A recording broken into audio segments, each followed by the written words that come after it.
আপনার পার্সন চেয়েছিল সম্পর্কটা তার হিসাবে চলুক, সব কিছু তার হিসাবে চলুক, সেটা সে চেয়েছিল। আপনার পার্সন এখন সেই এনার্জি থেকে বাইরে বের হচ্ছেন, অনেক ম্যাচুরিটি বাড়ছে তার মধ্যে, সিরিয়াস রিলেশনশিপের ব্যাপারে বুঝতে শিখেছেন, এখন আপনাকে কমিটমেন্ট দিতে চায়, আপনার সাথে একটা সিরিয়াস রিলেশনশিপ চাইছেন।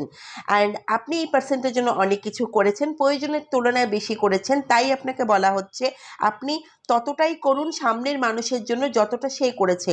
ওভার করার প্রয়োজন নেই। আপনি কনফিউজ অনেক বেশি ফিল করেন, আপনি বুঝতে পারছেন না এই সম্পর্ক কোথায় যাচ্ছে, সব কি শেষ হয়ে যাচ্ছে, এখনও কি আশা রয়েছে। তো আপনাকে এটা বলা হচ্ছে টাইম এলে সব কিছু ঠিক হয়ে যাবে। আপনি কনফিউজ হবেন না, নিজের লাইফকে কনফিউজ বানাবেন না, আপনাকে নিজের মনকে শান্ত রাখতে হবে, ক্লিয়ারিটি নিজের মধ্যে আনার চেষ্টা করতে হবে। আপনি অনেক বোঝা নিয়ে বসেছেন, সম্পর্কের বোঝা, কাজের বোঝা হতে পারে, এই সব আপনার